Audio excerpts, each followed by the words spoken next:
Hi and welcome to ASP.NET MVC। इस session के अंदर हम एजेक्स को ऑनवर्ड आगे कंटिन्यू कर रहे हैं, जैसे कि हमने प्रीवियस सेशन पर डिस्कस किया कि एक्चुअली एजेक्स की डेफिनेशन क्या है, किस तरह से वर्किंग होती है। और उसके बाद हमने एक क्लास बेस जो कंट्रोलर पर हमारा डेटा मौजूद था, हमने उस डेटा को 3 पार्ट में डिवाइड किया था with respect to the action. और उसके बाद हम ड्रॉप डाउन के ज़रिए से उनकी वैल्यूज़ को शो करवा कर दिखा रहे थे। और हमने देखा था कि एजेक्स के ज़रिए से जो page post back event produce करता है, जिसके ज़रिए से पेज रिफ्रेश होता है, वो चीज़ वहाँ पर रुक गई थी। ऑनवर्ड आगे चलेंगे, एजेक्स के कॉन्सेप्ट को क्रिएट के लिए अब इस्तेमाल करेंगे कि एक्चुअली क्रिएट करते वक्त जो हमारा पेज रिफ्रेश होता है उसे किस तरह से रिस्ट्रिक्ट कर सकते हैं, और हम क्रिएट ऑप्शन पर अपने एजेक्स को कैसे यूज़ कर सकते हैं। तो एजेक्स की डेफिनेशन के हवाले से पहले भी हमारी बात हुई है, मैं दोबारा इसको ब्रीफली यहाँ डिस्कस कर रहा हूँ कि एजेक्स डॉट बिगिन फॉर्म, जिसके जरिए से हम एजेक्स की तमाम प्रॉपर्टी को लिखते हैं, that is the extension method of ASP MVC AJAX helper class which is used to submit from data to server without whole page post back, जो कि हम स्टार्टिंग से ही बात करते जा रहे हैं। तो to work ajax dot begin form functionality properly, we need to add the reference of jQuery dot unobjective ajax library। ये लाइब्रेरी हम इंस्टॉल करते हैं और उसके बाद आपको याद होगा कि हम अंडरस्कोर लेआउट के अंदर ड्रॉप करते थे ताकि पूरे होल पेज पे या प्रोजेक्ट के अंदर वो तमाम फंक्शनैलिटीज एजेक्स की इस्तेमाल की जा सके। तो एजेक्स डॉट बिगिन फॉर्म के अंदर डिफरेंट पैरामीटर्स हैं उसके, जैसे एक्शन नेम है, कंट्रोलर नेम है, राउट वैल्यू है, एजेक्स ऑप्शन है, HTML एट्रीब्यूट है। As a name suggest of these, action name which mean action का क्या नाम है, कंट्रोलर नेम मीन कंट्रोलर का क्या नाम आने वाला है, राउट्स के किस राउट पर वो आगे ऑनवर्ड मूव होगा, उसके बाद HTML एट्रीब्यूट यानी HTML के एट्रीब्यूट्स आप उसमें क्या इस्तेमाल करने वाले हैं। और इसी तरह एजेक्स ऑप्शन इसके एक अहम पैरामीटर में से एक है। इस सेशन के अंदर हम एजेक्स ऑप्शन को यूज़ करेंगे, तो चलते हैं हम एजेक्स ऑप्शंस के उन पैरामीटर को डिस्कस करने जो हम एजेक्स ऑप्शन के अंदर इस्तेमाल करके डिफरेंट फंक्शनैलिटीज एजेक्स की यूज़ कर सकते हैं। तो एजेक्स ऑप्शन पर मौजूद हूँ। The parameter is use to pass the properties of AJAX request which make the request to the server asynchronously. AJAX option has the following properties, यानी ये खुद पैरामीटर है और उसके बाद इसके अपने कुछ प्रॉपर्टीज हैं। तो उन प्रॉपर्टीज में URL है, ये क्या शो कर रहा है कि this properties use to get and set the URL। जो URL तुम गेट और सेट करवाना चाहते हो वो उसमें बताओगे। HTTP मेथड किस लिए इस्तेमाल कर रहे हो आप, गेट करने के लिए, रिकॉर्ड को पुट करने के लिए, डिलीट करने के लिए। कन्फर्म आपका एक मैसेज बॉक्स है, जिस तरह जावास्क्रिप्ट के अंदर भी हमने कन्फर्म बॉक्स पढ़ रखा है उस चीज़ के लिए। Updated target, this property is use to specify the DOM element ID for which part of to be updated, such as if we specify the div tag ID and then only the particular div portion will be updated। अच्छा, div updated ID यहाँ पर इस्तेमाल आसान लफ्जों में हम ऐसे समझ सकते हैं कि हम अपने पेज के अंदर एक खास पोर्शन बनाते हैं div के फॉर्म पर और उसको एक ID देते हैं। उस ID के उस div के अंदर जितना पार्ट आने वाला है उस चीज़ को हम टारगेट कर रहे होते हैं अपने अपडेट टारगेट ID एट्रीब्यूट के जरिए। सभी हम देखेंगे ये चीज़ें प्रैक्टिकली और भी बेहतर तरीके से समझ में आएंगी हमें। फिर इसी तरह on success, on failure, on complete, on begin, insertion mode, यानी इन प्रोसेस पर आप कोई ऑप्शन ऐड करवाना चाहते हैं तो इनके जरिए ये चीज़ें आप यहाँ पर बता सकते हैं। तो हमने थ्योरेटिकली इन चीज़ को ब्रीफली देख लिया कि इसकी क्या प्रॉपर्टीज़ हैं। प्रैक्टिकली देखते हैं। प्रैक्टिकल इंप्लीमेंटेशन से पहले सबसे पहले मैं जो डेटाबेस यूज़ करने वाला हूँ उसके हवाले से मैं ब्रीफली बता दूँ यहाँ पर कि हमारे पास एक डेटाबेस है एजेक्स DB। इसमें मैंने एक स्टूडेंट के नाम से टेबल बनाई है, जिस लॉजिक को यूज़ करते हुए हम इस पर रिकॉर्ड इंसर्ट करवाएंगे, जिसमें ID, name, degree, age and pocket money के कुछ एट्रीब्यूट्स मौजूद हैं। और उसके बाद हमारे पास ये तमाम एट्रीब्यूट्स को शो करने के लिए हमने सेलेक्ट क्वेरी यहाँ पर लिख रखी है। ओके, तो MVC बेस एक प्रोजेक्ट ऐड करवाया हुआ है। सबसे पहले आपने क्या करना है, आप अपने प्रोजेक्ट पर आएंगे, न्यू गेट पैकेज मैनेजर पर आकर एजेक्स को अपनी इस प्रोजेक्ट के लिए क्या करेंगे, इंस्टॉल करेंगे। ब्राउज पर आने के बाद मैंने एजेक्स लिखा, एंटर प्रेस किया। ये first option microsoft.jQuery unobjective Ajax पे क्लिक करने के बाद आप इसे इंस्टॉल करेंगे। इट्स टेक फ्यू सेकंड्स और उसके बाद आप अपने प्रोजेक्ट को बिल्ड कीजिएगा। ओके, प्रेस करूँगा, आई एक्सेप्ट।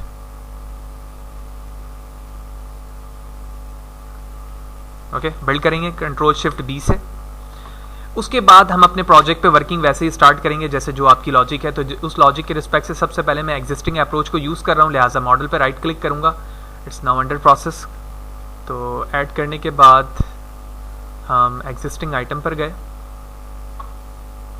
सॉरी,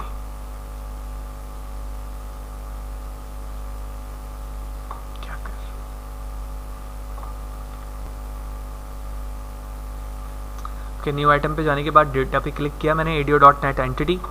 नेक्स्ट यहाँ से हम कनेक्शन बनाएंगे अपने SQL के रिस्पेक्ट से। तो सर्वर नेम मैं कॉपी करता हूँ यहाँ से, कॉपी करने के बाद पेस्ट करेंगे, paste authentication your user name and password, और उसके बाद जो हमारे डेटाबेस का नाम था टेस्ट किया, it's okay, success, okay, yes पर चेक लगाएंगे, नेक्स्ट करेंगे और अपने डेटाबेस से उस टेबल को रिट्रीव करेंगे जो हमारे लॉजिकल वर्क में काम आएगी। फिनिश पे क्लिक करता हूँ कि टेबल की एंटिटीज़ हमारी यहाँ पर आ चुकी है। मैंने प्रोजेक्ट को बिल्ड कर लिया। बिल्ड करने के बाद हम एक कंट्रोलर ऐड करते हैं। तो होम के नाम से MVC टेम्पलेट पर हमारे पास ऑलरेडी कंट्रोलर होता है, तो इस वक्त मैं एक एम्प्टी कंट्रोलर बनाने जा रहा हूँ होम 1 के नाम से, ठीक है। और यहाँ पर मैं क्रिएट के लिए कोड करूँगा which mean HTTP get and post के लिए। तो सेम यहाँ पर जो इंडेक्स का मेथड मौजूद है मैं इसे कॉपी करता हूँ, पेस्ट किया और उसके बाद हम लिखते हैं HTTP post, okay. Same function को क्रिएट नेम करके हम कॉपी करते हैं। कॉपी करने के बाद मैंने पेस्ट किया, ठीक है। पैरामीटर में हमारे पास जो टेबल का नाम है वो है स्टूडेंट, कंट्रोल डॉट प्रेस करूँगा और मैंने इसका नाम रख दिया ई, ठीक है। कोड को जूम करता हूँ तो ये जो कोड होगा ये व्यू को लेकर आएगा, जबकि जो मैं सबमिट कर रहा हूँ उसकी लॉजिक हम यहाँ पर HTTP पोस्ट पे लिखेंगे। तो स्टार्ट करते हैं। अच्छा, यहाँ पर आने के बाद हमें क्या करना है, सबसे पहले हम मॉडल स्टेट को कॉल करेंगे। तो मैंने लिखा मॉडल स्टेट इफ की कंडीशन पे dot is valid equal to true.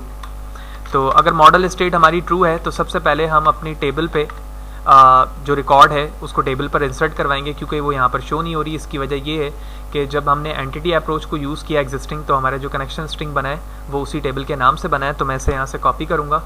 Copy करने के बाद अपने कंट्रोलर पर उसके नाम से एक ऑब्जेक्ट बनाऊँगा। तो मैंने वही किया है यहाँ पर। और उसके बाद हम यहाँ पर जब db डॉट लिखेंगे तो आप देख रहे हैं कि db dot student dot add में उसी रिकॉर्ड को हम ऐड करवा देंगे जो एज अ पैरामीटर मैं यहाँ पर इस्तेमाल कर रहा हूँ, विच मीन यूज़र ने जो HTTP गेट में रिकॉर्ड दिया है वो चीज़ यहाँ सेव हो रही है। दैन इसके बाद हम इसे सेव कराएंगे। तो मैंने कहा db डॉट सेव चेंजेस, ठीक है। सेव चेंजेस को अगर मैं एक वेरिएबल में स्टोर करवा लूँ तो उससे फ़ायदा ये होगा कि मैं एक इफ़ की कंडीशन बना सकूँगा कि अगर वैल्यू सेव हुई है तो यकीनी तौर पे a की कोई ना कोई वैल्यू होगी जो ग्रेटर दैन 0 होगी। दैन इसीलिए हमने कहा कि if a is greater than 0, तो इसकी बॉडी बनाई और एक एल्स की बॉडी बनाई। तो दोनों में हम एक रिकॉर्ड या एक टेक्स्ट रिटर्न करवा देते हैं। तो मैंने जेसन को यूज़ किया क्योंकि मैं एजेक्स को यूज़ कर रहा हूँ। तो मैंने कहा रिटर्न जेसन और इस पे एक टेक्स्ट लिख दिया डेटा इंसर्टेड नाउ। टर्मिनेट करेंगे और इसी लाइन को मैंने कॉपी किया, पेस्ट कर दिया, डेटा इज़ नॉट इंसर्टेड। तो अगर सक्सेसफुली इंसर्टेड होता है रिकॉर्ड तो हमारा ये जो लाइन ऑफ टेक्स्ट है वो रिटर्न होगी, जबकि अगर इंसर्ट नहीं होता है तो फिर हम इस लाइन की तरफ मूव हो जाएंगे। तो ये सिंपल सी लॉजिक है किसी रिकॉर्ड को इंसर्ट करने के लिए। इसके बाद मैं क्रिएट पे राइट क्लिक करूँगा और क्रिएट HTTP गेट के ज़रिए से एक व्यू जनरेट करते हैं। तो उसके लिए हम यहाँ से ऑप्शन लेंगे क्रिएट। हमारी टेबल का नाम है स्टूडेंट, ठीक है। और एट लास्ट जो हमारी टेबल है वो एजेक्स DB एंटिटीज़ के नाम से बनी है। ऐड पे क्लिक करूँगा तो इस वक्त मैं व्यू पे मौजूद हूँ। तो जैसे कि अभी हमने थ्योरेटिकली डॉक्यूमेंट पे भी देखा था कि जो हमारा एजेक्स की फंक्शनैलिटीज़ है जो MVC पे इस्तेमाल हो रही है वो एजेक्स डॉट बिगिन फॉर्म से शुरू होती है, और जिसकी हमने डिफरेंट पैरामीटर्स देखा और उन पैरामीटर्स पर जो एजेक्स ऑप्शंस था उसकी कुछ प्रॉपर्टीज़ भी डिस्कस की थी। तो ये चीज़ इंडिकेट कर रही है कि जो होल हमारा पूरा व्यू है वो HTML बिगिन फॉर्म पर बेस करता है। तो जहाँ पर HTML लिखा हुआ है सबसे पहले तो हम उसे एजेक्स करेंगे, बिगिन फॉर्म वैसे ही रहेगा, और उसके बाद हम यहाँ पर उन फंक्शनैलिटीज़ को कॉल करेंगे जिस तरह से एजेक्स के अंदर इस्तेमाल होता है। तो जिस एक्शन मैथड के लिए बना रहा हूँ मैं उसका नाम है क्रिएट, और जिस कंट्रोलर पे ये बना हुआ है उसका नाम है होम 1, ठीक है। कॉमा प्रेस करके एंटर करेंगे। अब यहाँ पर हमें अपने ऑप्शंस को यूज़ करना है, विच मीन एजेक्स ऑप्शन को, जिसके नाम से मैं एक ऑब्जेक्ट क्रिएट करता हूँ। तो मैंने लिखा है AJAX option, small bracket open close, और उसके बाद कर्ली ब्रैकेट ओपन क्लोज कर दिया। जूम करते हैं। यहाँ पर अब हम वो तमाम प्रॉपर्टी इस्तेमाल करने वाले हैं जो अभी हमने वहाँ पर देखा था डॉक्यूमेंट पे कि HTTP मेथड हमारे पास मौजूद था, इंसर्शन मोड मौजूद था, अपडेटेड टारगेट ID मौजूद थी। तो उन तमाम चीज़ों को हम यहाँ पर यूज़ करेंगे। लिहाजा सबसे पहले हम HTTP मेथड पे बताते हैं कि हम पोस्ट मेथड को यहाँ पर इस्तेमाल कर रहे हैं। उसके बाद हम जो सेकंड मेथड यूज़ करेंगे वो इंसर्शन मॉड को करेंगे, क्योंकि हम रिकॉर्ड को रिप्लेस करने के लिए इस्तेमाल कर रहे हैं। तो insertion mod dot replace comma press करके एंटर करेंगे और उसके बाद अपडेटेड टारगेट आईडी, यानी जिस चंक में तुम चेंजेस के बाद रिकॉर्ड को शो करवाना चाहते हो। तो इसके लिए मैंने इसको अभी यहाँ पर ब्लैंक रखा। ब्लैंक रखने की वजह ये है कि मैं अब इस एजेक्स फॉर्म के ऊपर हम यहाँ पर एक डिव बनाते हैं और इस डिव के अंदर मैं उस रिकॉर्ड को लेकर आऊँगा, उस नेम को लेकर आऊँगा जो लाइन मैंने अपने मेथड पे लिखी थी रिटर्न जेसन के नाम से कि रिकॉर्ड हमारा इंसर्ट हो चुका है या नहीं। तो इसके लिए हम यहाँ पर इसकी आईडी का नाम रखते हैं डिव अपडेटेड, ठीक है।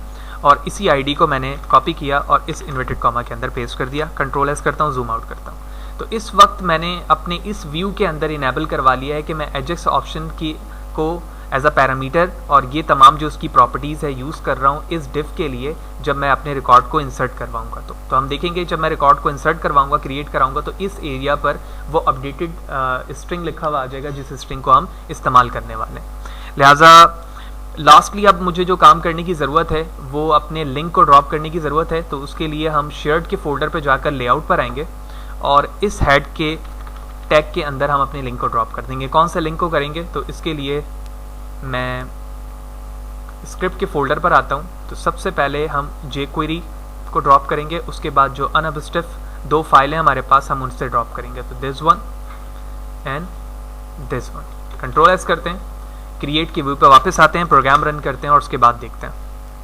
सो व्यू पर मौजूद हूँ इस वक्त। कुछ टेक्स्ट हम ऐड करवाते हैं यहाँ पर, ठीक है।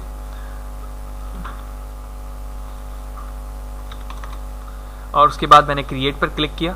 आप देख रहे हैं कि पेज रिफ्रेश नहीं हुआ और उसी एरिया पर हमारा डेटा इंसर्टेड नाउ लिख कर आ गया जो कि आपने अपने क्रिएट ऑप्शन पर किया था। और यही हम चाह रहे थे कि हम पेज को रीलोड किए बगैर ना सिर्फ रिकॉर्ड को इंसर्ट करें बल्कि जो टारगेटेड आईडी हमने यूज़ की थी which mean update target ID, उसके ज़रिए से हमने रिकॉर्ड भी यहाँ पर शो करवा दिया। नाउ आगे चलते हैं और कुछ फर्दर प्रॉपर्टी को भी हम डिस्कस करेंगे, साथ ही साथ डेटाबेस पे भी देख लेते हैं कि रिकॉर्ड हमारा इंसर्ट हुआ है या नहीं।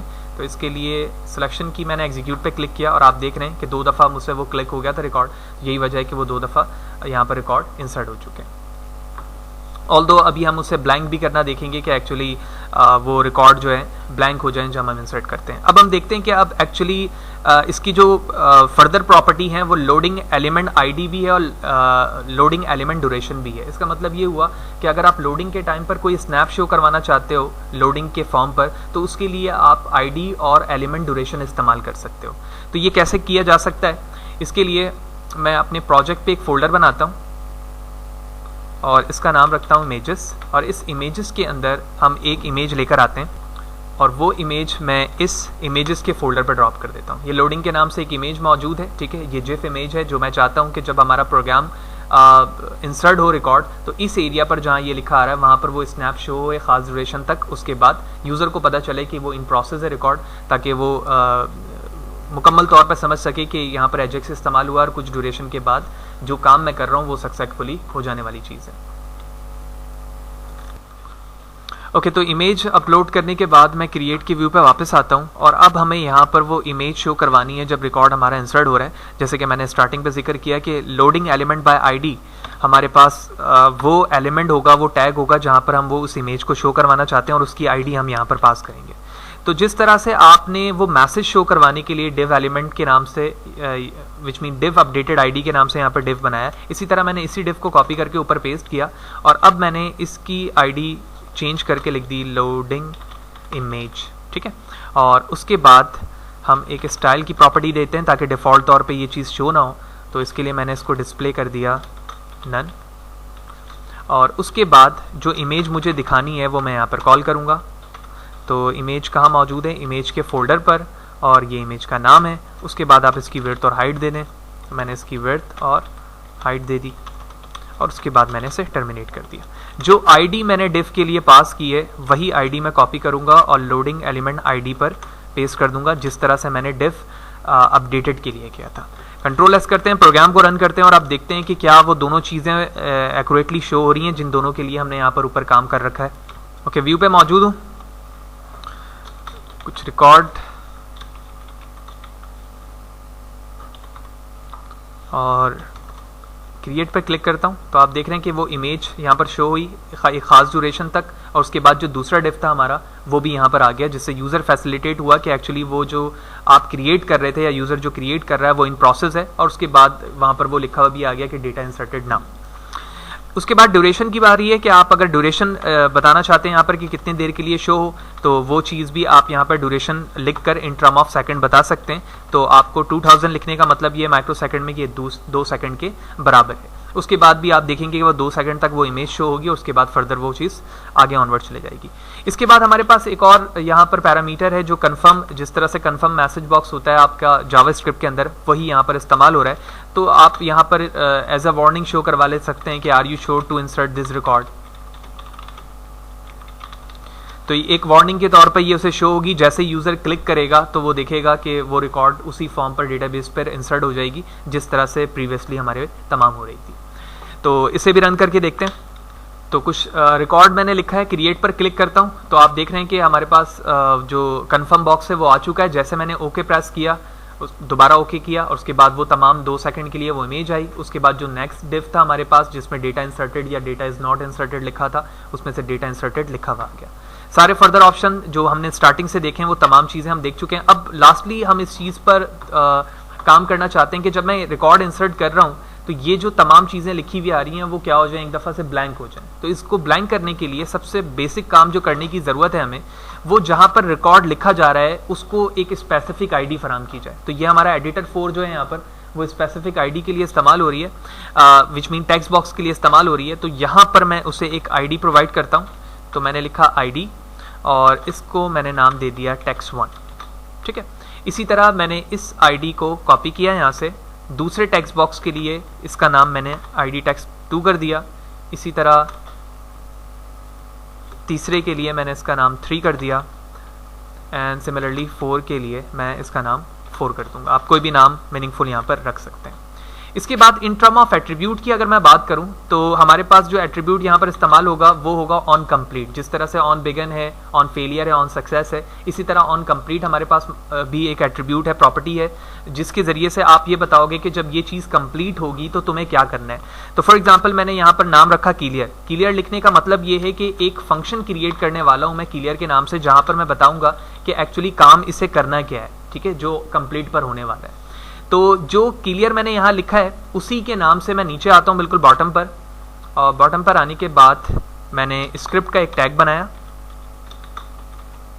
ठीक है। स्क्रिप्ट का टैग ओपन क्लोज किया और एक फंक्शन बनाता हूँ जिसका नाम मैं क्लियर रखूंगा क्योंकि मैंने ऊपर वही कॉल किया है।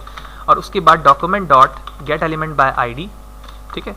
तो आईडी जो आपने अभी तमाम एट्रीब्यूट्स की बताई है, text1 text2, वही मुझे यहाँ लिखना होगा। और उसके बाद लिखा मैंने डॉट वैल्यू, और इस डॉट वैल्यू पर मैंने एम्प्टी कर दिया। यानी जब ये फंक्शन कॉल होगा तो टेक्स्ट बॉक्स 1 जो है जिसकी आईडी text1 है वो क्या हो जाएगी, ब्लैंक हो जाएगी। इसी लाइन को मैं कॉपी करता हूँ। कॉपी करने के बाद पेस्ट पेस्ट एंड पेस्ट।